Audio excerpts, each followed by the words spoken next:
Story की starting में हम एक गिलहरी को भागते हुए देखते हैं जिसके पीछे कुछ लोग पड़े हुए हैं। वो उनसे बचने की लाख कोशिश करती है पर आखिर में वो सब उसे मिलकर के घेर लेते हैं। खुद को घेरा हुआ देख करके गिलहरी अपने मुंह से एक स्टोन निकालती है और जोरदार धमाका होता है। सब खड़े हुए डिस्ट्रॉय हो जाते हैं, सिर्फ वो स्टोन बचता है जो कि कहीं दूर जाकर के पहाड़ों में गिर जाता है। दोस्तों, वो स्टोन क्या है, किस लिए इसके लिए गिलहरी ने अपनी जान दे दी, आगे पता चल जाएगा। नेक्स्ट सीन में हम जियोलिंग को देखते हैं जो कि काफ़ी ड्रिंक किए हुए और वो बहुत ही ज़्यादा फ्रस्ट्रेट और गुस्से में है। वो खुद को गार्बेज बताता है। उसकी वाइफ उसे समझाने की कोशिश करती है पर वो नहीं सुनता।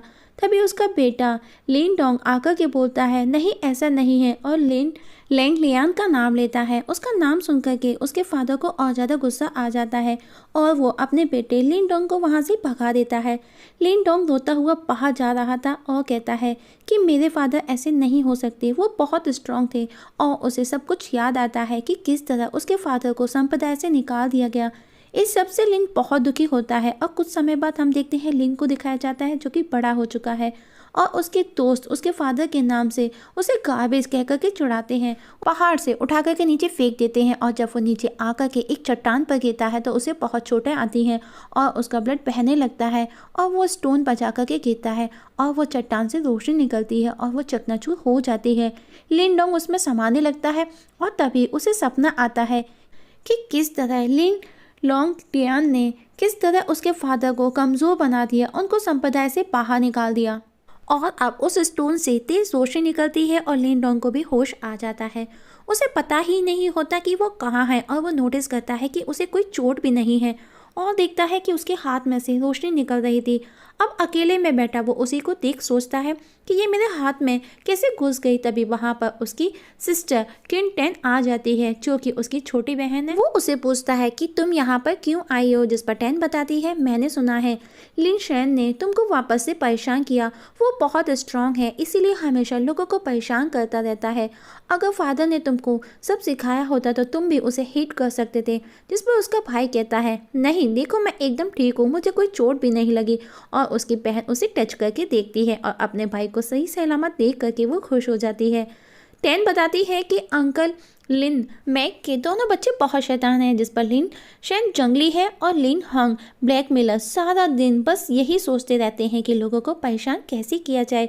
जिस पर उसका भाई बोलता है छोड़ो ये बताओ फादर कैसे हैं। अब जिस पर उसकी बहन बताती है कोई प्रॉब्लम नहीं, कल मैं उनके लिए एक पहाड़ से कुछ दवा लेकर के आऊँगी जिससे उन्हें उनकी आधी पावर वापस मिल जाएगी, बाकी की मेरा बड़ा भाई यानी कि तुम रिकवर करा दोगे उनको ट्रेन करके। उसकी बातें सुन करके लिन डोंग को खुशी होती है। अब वो उसे जाकर के सोने का बोलता है पर वो टेन उसके साथ में खेलना चाहती है। जिस पर लिन डोंग उसे समझाता है कि उसकी बॉडी आइसी है, उसे ज़्यादा से ज़्यादा आराम करना चाहिए, लेकिन वो जिद करती है और अब दोनों हाइड एंड सीक गेम खेलते हैं। और अब गेम खेल करके उसकी बहन सोने चली जाती है पर लिन डोंग को नींद नहीं आती और वो परेशान है। और जब वो सो जाता है तो सपने में उसे वो वही हाथ की रोशनी की एक इमेज नज़र आती है जो कि एक स्टोन जैसा लगता है और उस पर कुछ लिखा हुआ भी था। और सपने में वो किसी अलग दुनिया में पहुंच चुका था जहां उस पर अटैक किया जाता है और लिन डोंग उनसे फाइट करता है। और तभी एक जोरदार धमाका होता है और वो नींद से जाग जाता है तो देखता है कि उसके रूम का हर सामान फैला हुआ है, इवन वो खुद ऊपर टेरेस पर उल्टा लटका हुआ था और उसे सब याद आता है। तभी उसे उसकी बहन की आवाज़ आती है। लिन डोंग दौड़ करके जाता है जहाँ पर लिन शन उसे वो हर्ब ले जाने से रोक रहा था और अब वो उसे परेशान करता है, उसके भाई का मजाक बनाता है। तभी वहाँ पर लिन डोंग आ जाता है। वो वापस उसे कचरा बोल करके चिढ़ाता है और उसे कहता है कि कुछ दिनों से वो दिखाई नहीं दिया, कि डोले शोले बना रहा था और पिछली बार तो तू बच गया पर इस बार नहीं बचेगा। और ये देख कर कि उसकी बहन टेन उसे घर चलने का बोलती है पर लिन डोंग उसे चैलेंज करता है और फाइट करता है। उस दौरान वो अपने हाथ में वापस वही रोशनी देखता है और उसे समझ आ जाता है कि रात का सपना सच था। लिन शन भी उसे 4th स्टेज पर देख चौंक जाता है, कल तक जिसकी बॉडी 2nd स्टेज पर थी, और कहता है खैर इस सबसे कोई फर्क नहीं पड़ता, गार्बेज गार्बेज ही रहेगा। और ये सुनकर के लिन डोंग को और ज़्यादा गुस्सा आ जाता है और वो उस पर गुस्से में अटैक करता है और लिन शन दूर जाकर के गिरता है। उसके भाई उसके पंच को स्टोरी वापस से प्रेजेंट में आती है। लिन डोंग ले को थैंक्स कहता है कि शुक्रिया, तुमने हमें उस गुफा में फेंका और हमें ये पाइथन टाइगर बेबी मिले। विलियम कहता है जो कि बहुत ही ज़्यादा गुस्से में था। वो कहता है तुम लेई फैमिली जीत हासिल करने के लिए कुछ भी कर सकते हो, कुछ भी। वहाँ खड़े सभी लोगों को उसकी बातें सुनकर के गुस्सा आता है कि लेई फैमिली सच में ऐसी है। तब जियान कहता है grandfather too much difficult, winner घोषित करना कौन होगा।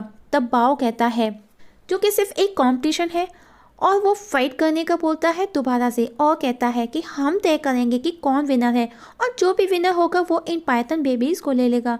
मास्टर लुओ कहता है ये तो गलत है। अब सब सोच में पड़ जाते हैं। तब लिंग डोंग आगे आकर के एक्सेप्ट करता है चैलेंज को। फाइट स्टार्ट होती है। हर कोई टेंशन में है क्योंकि लेली आरती युआन है, वो बहुत ज़्यादा पावरफुल है, और अब लेली उस पर अपनी पावर का यूज़ करता है, पर लिंग डोंग का बाल बांका नहीं होता। ये देख कर के लिंग डोंग अंकल उसके फादर से पूछते हैं तुमने उसे इतना जल्दी ये सब कैसे सिखाया। स्टोरी फ्लैशबैक में जाती जहाँ पर वो अपने बेटे को यिन पर्ल का बताता है कि वो यिन पर्ल से कैसे अर्थ युआन स्टेज तक पहुंच सकता है। ले भी लिंग डोंग को देख करके चौंक जाता है उसकी स्किल पावर को, और अब गुस्से में वापस दोनों के बीच में फाइट कंटिन्यू होती है। वहाँ मौजूद तीनों फैमिली मेम्बर्स लिंग डोंग की पावर स्किल्स को देख करके हैरान थे। वहीं ले गुस्से में कंटिन्यू लिंग डोंग पर अटैक करता जा रहा था। लिंग डोंग का कुछ भी नहीं बिगड़ता। आखिर में ले डैशिंग लाइट अटैक करता है। सब बोलते हैं ये सिर्फ टूर्नामेंट है, नो डेथ बैटल। पर बाओ कहता है हर युद्ध लाइफ और डेथ बैटल होता है, और वो किसी की नहीं सुनता, और कहता है अगर तुम डर गए हो तो सरेंडर करो, हार मानो। तब लिंग डोंग अंकल अपने फादर को टूर्नामेंट रोकने का बोलता है क्योंकि वो नहीं चाहता कि लिंग डोंग को कुछ हो जाए, पर डोंग के फादर अपने फादर को ऐसा करने से रोक देता है, और अब ले और लिंग डोंग पर अटैक करता है। पर डोंग ने सुरक्षा कवच बना लिया होता है। ये देख करके सब हैरान थे कि वो ये सब कैसे जानता है, और अब जोरदार धमाका होता है जिसमें लेली घायल होकर के गिर जाता है। वो दोबारा उठने की कोशिश भी करता है पर वो वापस से गिर जाता है। ये देख करके सब खुश होते हैं, और अब बाओ भी अपनी फैमिली को लेकर के वहाँ से चला जाता है। एक पाइथन टाइगर जो कि लिंग डोंग के साथ में रहता है, उसने उसका नाम जियो यान रखा है। वो टाइगर उन दोनों को बहुत ही ज़्यादा प्यार करता है, टेन और टोंग को, और समय के साथ में वो उनके साथ में बड़ा भी हो रहा था, और एक टाइगर बेबी वू यम के साथ रहता था। सब खुशी खुशी रह रहे थे। एक दिन वो देखते हैं कि ले की फैमिली ने उनके जंगल और जमीन को डिस्ट्रॉय कर दिया है। जहाँ पर लिंग डोंग देखने जाता है उसके साथ में जियो पाइथन भी होता है। उसे कुछ स्मेल आती है और वो एक जगह जाकर के खोदने लगता है जो कि एक गुफा थी। जियो यन और लिंग डोंग उसके अंदर चले जाते हैं। वो फील करता है कि वो बहुत गर्म है, और जब वो और अंदर जाता है तो वहाँ उन्हें ज्वालामुखी नजर आता है। वहाँ पर किसी मॉन्स्टर जितना बड़ा कंकाल भी रखा हुआ था। जियो युन उस पर चढ़ करके उसे खरोशने लगता है जिसमें से एक रोशनी से भरी हुई बॉल निकलती है। डोंग को लगता है कि वो किसी की सोल है जिसे जियो युन खा जाता है। तभी लावा में एक फूल खिलने लगता है और उसमें से रोशनी निकल करके लिंग डोंग की बॉडी में समाने लगती है, जिसे उसके लिए बर्दाश्त कर पाना मुश्किल हो रहा था। वहीं बाहर सब परेशान है कि लिंग डोंग कहाँ चला गया। उसके ग्रैंडफादर सबको डांट लगाते हैं, पर तभी वो देखते हैं कि जियो युन उसे खींच करके बाहर ला रहा था। तब वो उन्हें एक स्टोन दिखाता है जिसे देख सब चौंक जाते हैं, जो कि यांग युआन स्टोन था, और वो उन्हें वोल्केनो केव का भी बताता है। और तब सबको समझ आ जाता है कि यांग को एनर्जी कहाँ से मिलती है, और अब सब मिलकर के उस गुफा में पहुँच कर के खुदाई करने लगते हैं, क्योंकि उन्हें लगता है वहाँ पर पक्का उस स्टोन की माइन होगी। लेकिन काफ़ी देर तक खुदाई करने के बाद में किसी को कुछ भी नहीं मिलता, और अब लिंग डेंग खोदता है तो पूरी की पूरी गुफा जगमगाने लगती है, क्योंकि अब उनके सामने पूरी की पूरी माइन थी। सब बहुत खुश हो जाते हैं। वहीं लिंग डोंग 3 स्टोन को मिलाकर के रिफाइन कर एक पर्ल बना लेता है अपनी पावर से।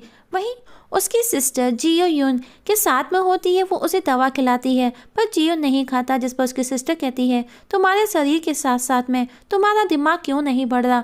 और तभी लिंग डोंग वहाँ आ जाता है तो वो उसे अपना जलता हुआ हाथ दिखाती है। तब लिंग डोंग कहता है हम कुछ ही दिनों में फादर और ग्रैंडफादर के साथ में येन सिटी जाकर के यांग युआन स्टोन को बेच करके हमारे पास में इतना पैसा होगा कि हम जिससे अच्छे से अच्छी दवा खरीद सकेंगे। और इस जगह स्टोरी हो जाती है खत्म। तो दोस्तों कैसी लगी कमेंट सेक्शन में कमेंट करके जरूर बताइएगा। पसंद आए तो लाइक और शेयर भी कर दीजिएगा।